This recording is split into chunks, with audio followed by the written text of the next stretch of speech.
Assalamualaikum warahmatullahi wabarakatuh.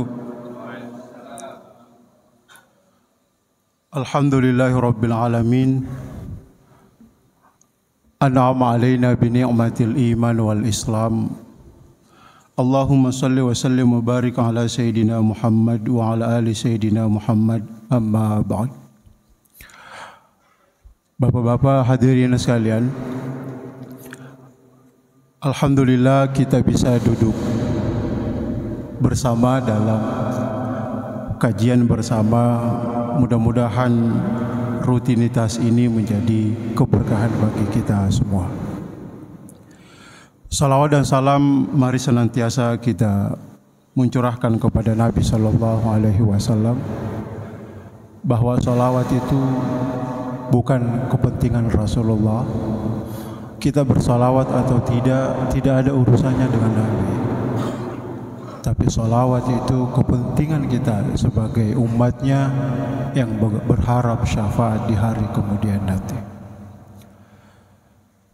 Hadirin sekalian, kesempatan kali ini barangkali mungkin kita akan berbicara tentang ibadah dan amal yang diterima oleh Allah. Kita manusia, tentu Allah menciptakan kita semua pasti ada tujuannya. Kita sudah hafal ayat ini, wa ma khalaqtul jinna wal insa illa liya'budun. Kata Allah itu, saya tidak menciptakan jin dan manusia kecuali untuk beribadah kepada Aku, kata Allah. Jadi sebenarnya hidup kita itu, kenapa kita disebut sebagai abdun, yang berarti hamba? Karena tujuan kita adalah mengabdi. Oleh karena itu, apapun yang kita lakukan selama itu baik, maka niatkanlah itu sebagai ibadah. Segala sesuatu yang itu mendatangkan kebaikan bagi diri kita dan orang lain, maka niatkanlah itu sebagai ibadah. Jadi ibadah Pak itu bukan sekedar kita datang ke masjid, kita puasa, kita berangkat haji dan sebagainya. Karena kalau kita lihat diri kita, mungkin barangkali kita bertanya bahwa mengapa Allah itu menciptakan kita dari tidak ada menjadi ada, kemudian kita kembali diwafatkan, dimatikan oleh Allah. Sebenarnya apa yang ingin dilihat oleh Allah terhadap diri kita? Allah katakan itu, Alladzi khalaqal mauta wal hayata liyabluwakum ayyukum ahsanu amala. Jadi Allah menciptakan mati dan hidup. Kita awalnya di rahim ibu kita, dari bayi, kemudian remaja, dewasa, sampai tua, kemudian meninggal kembali. Perjalanan hidup itu sebenarnya apa yang ingin dilihat oleh Allah terhadap diri kita? Yang ingin dilihat oleh Allah adalah ayyukum ahsanu amala. Siapa yang paling baik amalannya? Siapa yang paling baik pengabdian hidupnya? Siapa yang paling berkualitas kebaikan dalam hidupnya ini? Karena hadirin sekalian, bayangkan ya, kita lahir ke dunia ini itu tidak membawa apa-apa, kemudian tidak ditemani siapa-siapa, lalu keadaan kita menangis saat kita lahir. Tapi perjalanan hidup itu ketika kita meninggal, suasananya hampir sama. Kita datang tidak membawa apa-apa, pulang kembali kepada Allah juga tidak membawa apa-apa. Kita datang ke dunia ini tidak ditemani oleh siapa-siapa, kita kembali kepada Allah juga tidak ditemani siapa-siapa. Yang berbeda adalah apakah kita pada saat lahir itu kita menangis, justru kita kembali kepada Allah, justru menangis kembali karena kegagalan kita hidup ini.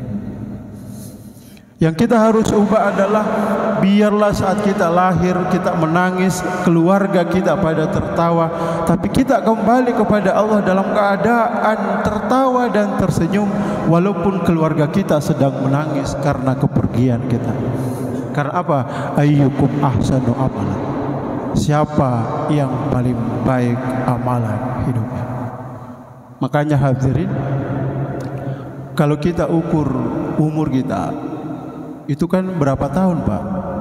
40, 60, 70. Kalau di atas 70 juga udah tenaga sudah terbatas. Perjalanan hidup kita itu, sejak kapan kita mau mengabdi kepada Allah? Biasanya Pak, kalau orang mulai aktif beribadah itu di atas usia 40 tahun mulai ada kesadaran beragama. Tapi di masa dewasa, dia remaja tidak terlalu aktif untuk beribadah. Jadi berapa tabungan ibadah kita yang kita berikan, yang kita persembahkan kepada Allah selama hidup kita? Karena itu tidak sebanding kalau kita berharap ibadah kita dengan surga yang ingin kita harapkan. Hadirin sekalian, kalau kita lihat orang beribadah itu ada 3 kelompok menurut ulama kita.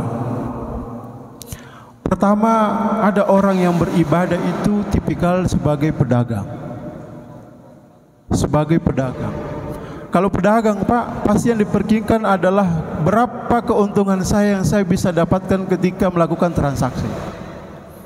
Nah, orang tipikal seperti ini adalah orang yang beribadah, ingin datang ke masjid, ingin bersedekah, ingin puasa, ingin berangkat haji karena ingin mendapatkan, saya dapat pahala berapa, surga apa yang saya dapatkan, dan apa keutamaan yang Allah berikan kepada saya. Kebanyakan manusia berada pada posisi ini. Jadi kita beribadah itu karena berharap surga, berharap rezeki kita ditambahkan, berharap pahala yang begitu besar dan sebagainya. Dan ini tidak salah, karena kita masih berada pada koridor bahwa kita mau menyembah Allah dan tidak menyekutukannya. Karena kita masih berharap kepada Allah atas imbalan pahala yang diberikan. Tapi persoalannya begini Bapak Ibu hadirin sekalian, yang punya surga itu siapa Pak? Yang menciptakan surga itu Allah sendiri. Yang punya neraka siapa? Allah sendiri yang menciptakan. Semua itu makhluk. Tapi kenapa kita sebagai hamba ingin mendapatkan apa yang diciptakan oleh Allah, tidak ingin mendapatkan siapa yang menciptakan surga? Surga itu kan Allah yang menciptakan. Kenapa niat kita beribadah itu ingin mendapatkan surga, padahal yang menciptakan surga itu Allah sendiri? Kenapa kita tidak meniatkan bahwa saya beribadah, saya sujud kepada Allah, saya berangkat haji, saya puasa, itu karena ingin berharap bertemu dengan Allah. Karena kalau yang kita dapatkan adalah pertemuan dengan Allah, maka tidak ada artinya surga itu. Tidak ada artinya bidadari-bidadara yang ada di dalam surga itu kalau orang bertemu dengan pencipta surga itu sendiri. Tapi apakah itu salah? Tidak. Tapi inilah tingkatan di kalangan umat, di kalangan hamba ketika mau beribadah kepada Allah. Yang kedua, ada tipikal orang yang beribadah itu seperti bawahan atau karyawan. Jadi karyawan itu takut sekali untuk melakukan kesalahan di depan bosnya. Bawahan itu, staf itu, dia akan takut melakukan kesalahan di depan pimpinannya, karena pasti akan diberi sanksi. Tipikal hamba yang beribadah kepada Allah ini tidak melakukan dosa, sujud pada Allah, datang ke masjid, bersedekah karena takut api neraka siksa yang diberikan oleh Allah. Dan ini juga yang terjadi pada manusia. Makanya kata klise itu, coba kalau tidak ada surga dan neraka, apakah kita masih mau beribadah kepada Allah, beribadah kepada Tuhan? Nah, yang ketiga adalah hamba yang beribadah karena mereka lah yang merdeka ingin kepada Allah. Jadi dia enggak peduli surga itu, enggak peduli dengan neraka itu. Karena kalau saya dekat dengan pemilik neraka, pemilik surga, maka bisa jadi tidak ada arti surga dan neraka itu. Hadirin sekalian, disinilah pentingnya bahwa ibadah itu sama sekali tujuan akhir kita beribadah sebenarnya bukan ingin mencari surga, menjauhi neraka. Apakah cukup ibadah kita, Pak? Lalu kita ingin berharap surga? Karena logikanya begini. Berapa kali kita sholat setiap hari? 5 kali. 5 kali. Kalau orang sholat berjamaah itu paling 10 menit, Pak. Berarti 5 kali 10 itu 50 menit waktu yang kita gunakan sujud kepada Allah. 50 menit, Pak. Itu pun kalau kita sholat di masjid. Kalau kita sholat sendiri kan biasanya paket hemat, Pak. Kurangi waktunya paling 3 menit, 5 menit. Saya yakin, Pak, susah kita sholat khusyuk itu kalau sendiri. Apalagi kita yang awam ini. Makanya sebenarnya kekuatan beribadah kita itu adalah kekuatan ada pada sholat berjamaah. Kenapa Allah itu memberikan 27 derajat pahala bagi orang yang sholat berjamaah? Bisab'in wa isyrina darajah, 27 derajat. Tapi kalau orang sholat di rumahnya sendiri Allah mengasih 1. Apa sebenarnya yang menjadi pembeda? Pembedanya adalah begini, Pak. Kalau kita dari rumah atau tadi di ruangan kita ini untuk berangkat, saya ingin sholat berjamaah, itu niatnya sudah dapat pahala. Jalan kaki, setiap langkah kaki kita itu dihitung malaikat sebagai bentuk ibadah pahala. Lalu malaikat meminta ampunkan kepada Allah. Sampai masuk masjid, kita tahiyatul masjid misalkan, kita sholat qabliyah, saya sholat ba'diyah. Dalam sholat berjamaah kita, Fatihah kita sama bersamaan, bacaan ruku kita bersama, bacaan sujud kita bersama, bahkan kita wirid bersama, doa bersama, salaman bersama. Berapa pahala yang kita dapat?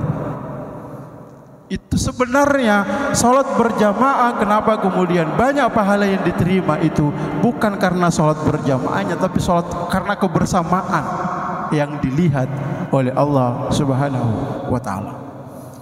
Jadi kalau kita lihat ibadah kita, pengabdian kita hidup ini, rata-rata umur manusia 60 sampai 70 tahun, dan waktu istirahat kita kurang lebih 7 sampai 8 jam sehari, Pak.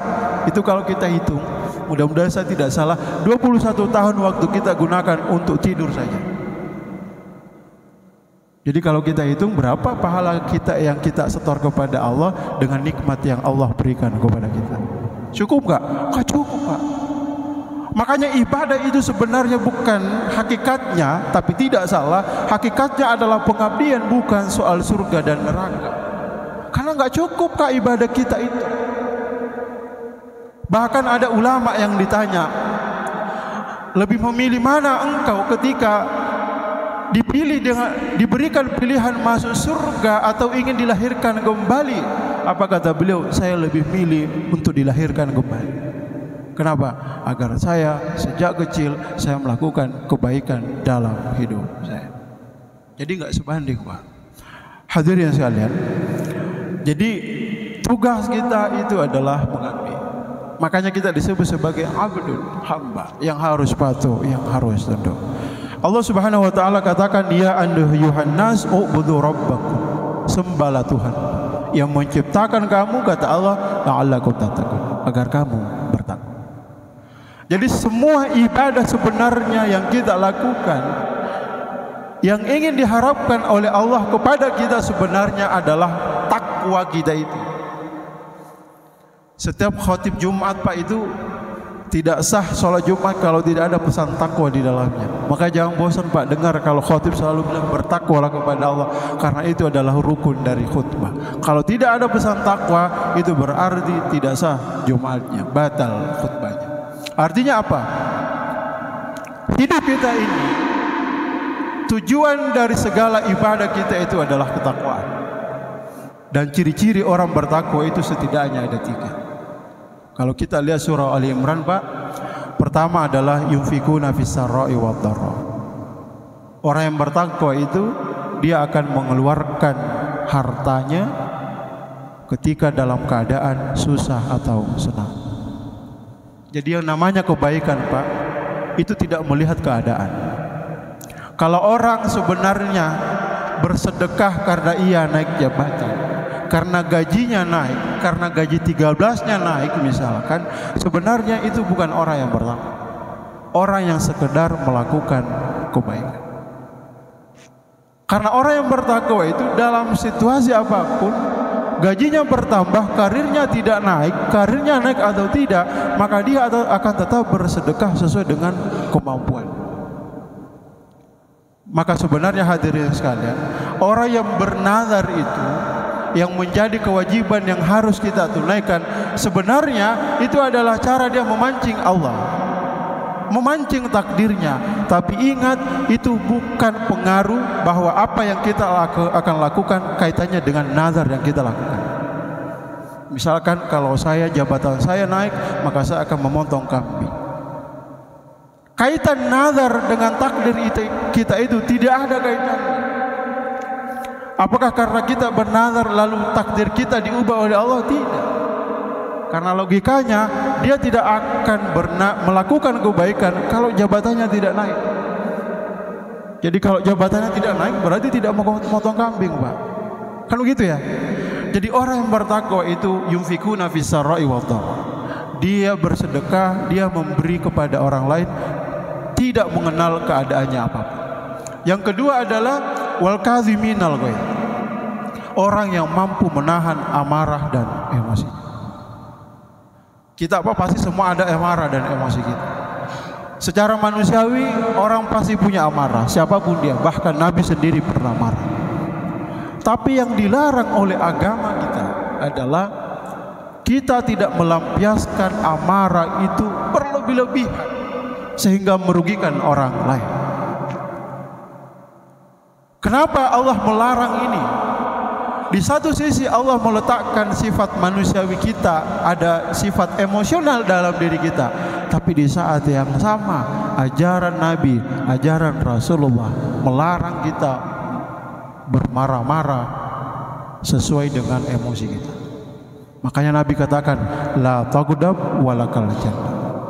Janganlah engkau marah, maka engkau surga ada bagimu. Coba Pak ya, janganlah engkau marah, maka surga ada bagimu, kata Nabi. Surga itu Pak, sifatnya ada dua. Surga yang di akhirat yang kita nikmati bagi orang yang beriman dan bertakwa, dan surga yang paling dekat dari diri kita, yaitu hati kita. Kalau orang Pak marah, itu hatinya selalu senang, tenang atau gimana Pak? Pasti kacau terus hatinya Pak, selalu meliapkan emosi. Jadi kalau orang mampu menahan amarahnya, itu berarti orang yang mampu menghadirkan surga kebahagiaan, ketenangan dalam dirinya. Makanya kalau ilmu medis itu kan salah satu yang berpotensi orang stroke, tekanan darah tinggi, faktor apa Pak? Faktor gampang marah. Jadi Nabi katakan, la taghdab walakal jannah. Jangan engkau gampang marah, maka surga bagimu. Yang ketiga adalah wal afina 'anil nas. Orang yang mampu menahan, orang yang mampu memaafkan orang lain. Kalau ada orang yang bersalah kepada kita Pak, kita ingin memaafkan. Kalau dia meminta maaf, kita bukan orang yang bertakwa, tapi kita orang baik karena kita masih mau maaf. Tapi kalau bahasa Quran, orang yang bertakwa itu tidak perlu menunggu orang lain untuk meminta maaf. Dia dengan senang hati berupaya tabah dan sabar memaafkan orang yang pernah menzalimi dia, orang yang pernah menyakiti dia, orang yang pernah mengolok-olok dia. Tapi susah juga Pak bagi kita, karena ada sifat emosional dalam diri kita. Tapi satu hal yang pasti, orang yang mampu menahan, orang yang mampu memaafkan kesalahan orang lain, salah satu yang akan hilang dalam dirinya adalah rasa dendam terhadap orang lain. Kalau kita tidak mampu memaafkan orang lain Pak, maka apapun yang dia katakan pasti salah, walaupun itu benar. Kalau kita ingin memberi, kita tidak akan pernah ngasih ke dia. Kalau ada informasi baik, kita lewatkan, dia nggak ngasih tahu dia. Karena apa? Ada rasa benci timbul di dalam diri kita, ada rasa dengki terhadap dirinya. Jadi takwa itulah yang kemudian menjadikan kita menjadi umat yang terbaik. Hadirin sekalian, itulah sebabnya mengapa Allah itu kepada kita sebagai hambanya meletakkan ibadah? Mengapa Pak kita harus sholat? Butuh nggak Allah sholat? Nggak butuh. Mengapa Allah mensyariatkan kita puasa? Butuh nggak Allah puasa? Nggak butuh. Mengapa Allah mewajibkan kepada orang yang mampu untuk berhaji dan sebagainya? Karena salah satu pesannya adalah itu adalah riyadhatun nafs, riyadatul rohaniyah. Allah sebenarnya ingin melatih, mendidik jiwa kita, hati kita. Lewat apa? Lewat proses ibadah. Karena begini, agama itu hadir Pak, paling tidak ada dua cakupannya. Mengatur hidup kita, bagaimana agar sejalan dengan akal sehat manusia, sejalan dengan kebiasaan masyarakat. Yang kedua, mengatur bagaimana hidup kita bisa bahagia dan tenang. Jadi kalau ada orang yang mengatakan saya bahagia dan tidak beragama, itu omong kosong Pak. Kalau ada orang yang mengatakan saya tidak percaya Tuhan, tidak beragama, tapi hidup saya bahagia, omong kosong Pak. Karena agama hadir, Nabi hadir kepada manusia itu untuk menghadirkan kebahagiaan dalam dirinya lewat syariat yang dibawa. Saya kasih contoh. Salat itu yang kita lakukan sehari semalam dengan segala gerakan yang kita lakukan. Kenapa kita mesti sujud? Kenapa mesti ada doa di dalamnya? Ada salam di dalamnya. Semua ibadah yang Allah letakkan kewajiban kepada kita, maka Allah pasti melatih kita untuk melahirkan akhlak yang baik dalam diri kita. Kalau orang sering datang ke masjid, sujud kepada Allah, mestinya salatnya itu harus membuat dia juga rajin menemui sahabat, tetangganya, karib kerabatnya. Kenapa kita tutup sholat kita Pak tadi itu assalamualaikum, kita nengok ke kanan dan ke kiri? Apa artinya? Bahwa engkau punya tetangga, engkau punya sahabat, engkau punya lingkungan sosial yang harus engkau salam, harus mampu memberikan rasa kedamaian, ketenangan, kenyamanan, tidak mengganggu orang lain, tidak usil dengan hidup orang lain, tidak rese dengan kehidupan orang lain. Makanya Nabi SAW, inna ahabbal a'mal ilallah ba'dal faraidi, amal yang paling dicintai oleh Allah setelah kita sujud kepada Allah melakukan kewajiban adalah idkhalus sururi alal muslim, meletakkan, memasukkan perasaan senang, perasaan bahagia, perasaan tidak mengganggu, membuat orang lain nyaman ke dalam hatinya. Itu yang ingin disampaikan oleh Allah, bahwa engkau sujud sebenarnya bukan sekedar sujud kepadaku, tetapi ada akhlak yang ingin disampaikan kepada kita. Bukankah dalam salat kita bertakbir Allahu Akbar, Allah Maha Besar, kita mengakui Allah Maha Besar? Maka kalau engkau selesai salat keluar dari masjid, jangan pernah merasa kita paling hebat, kita paling besar, kita paling terhormat dan sebagainya. Hadirin sekalian, begitu pula dengan ibadah-ibadah yang lain. Contoh misalkan haji itu, salah satu prinsip Islam paling menarik Pak, itu adalah dinul jamaah. Islam itu agama yang suka ngumpulin, suka masyarakatnya itu, hambanya itu, pengalunya itu suka berkumpul dan bersama-sama. Tadi saya dikemukakan di awal kenapa ada syariat salat berjamaah. Itu cara Allah mengumpulkan manusia sehingga dapat pahala yang lebih besar. Kenapa dalam setiap seminggu umat Islam itu harus dan wajib salat Jumat berjamaah, tidak boleh sendiri? Kenapa? Allah ingin mengumpulkan umat manusia dalam seminggu itu untuk melihat kembali di antara mereka. Haji Pak, setiap tahun itu jutaan manusia wukuf di Arafah. Wa azim fin nasi, setiap tahun Pak, haji itu manusia itu berkumpul, Allah mengumpulkan manusia di padang Arafah untuk wukuf. Kenapa orang bisa datang ke sana? Itu karena panggilan iman Pak. Saya biasa sampaikan, tidak ada, mohon maaf, pedagang kaki lima yang mengumpulkan uangnya untuk jalan-jalan ke Eropa. Pernah dengar Pak? Pedagang kaki lima ngumpulin uangnya puluhan juta, tak bertahun-tahun untuk jalan-jalan ke Paris Pak, ke Eropa, keliling Eropa. Ada nggak Pak pernah dengar? Nggak pernah. Tapi sering nggak kita mendengar pedagang kaki lima mengumpulkan uangnya puluhan tahun untuk berangkat haji? Banyak Pak. Kalau bukan karena panggilan iman, sehingga Allah ingin mengumpulkan umat manusia bagi mereka yang mampu dalam satu tarikan nafas penghambaan kepada Allah. Wukuf di Arafah itu, wukuf kan artinya berhenti. Salah satu maknanya. Artinya apa? Bahwa di padang Arafah itu dianggap sebagai miniatur padang mahsyar nanti yang dikumpulkan manusia, di mana tidak ada perbedaan di situ, semua berwarna pakaian yang sama. Kalau bukan karena panggilan iman, jadi Allah itu senang sekali mengumpulkan hambanya dalam kebersamaan. Makanya hadirin sekalian, salah satu ibadah yang baik itu sebenarnya, karena semua ibadah Allah melatih kita bukan saja hanya baik kepada Allah, hanya sujud kepada Allah, tapi kita juga berbuat baik kepada sesama. Allah itu katakan begini, inna sholata tanha 'anil fahsya'i wal munkar. Sesungguhnya salat itu mencegah perbuatan keji dan munkar. Itu benar Pak ayat itu.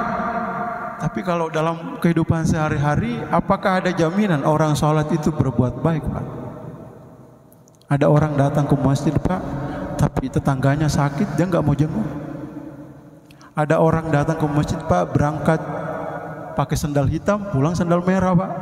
Jadi sebenarnya salatnya itu mencegah perbuatan keji, mungkarnya justru bertambah mungkarnya. Setiap tahun kita berpuasa Pak, tapi persoalannya, anggaplah kita umur 60 tahun Pak, berarti sudah 40 tahun lah kita fokus untuk puasa itu ya. Ada nggak pengaruh puasa kita setelah kita berpuasa itu dengan kehidupan kita sehari-hari? Apakah kita semakin baik? Semakin mengerti keadaan orang, semakin peka terhadap orang lain?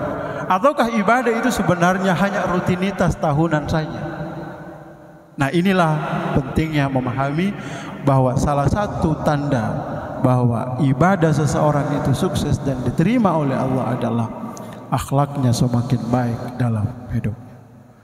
Karena thamratul ibadah, buah hasil dari ibadah itu yang kita dididik oleh Allah lewat kewajiban itu sebenarnya bukan tentang kita baik kepada Allah, tetapi tentang kita baik kepada sesama manusia.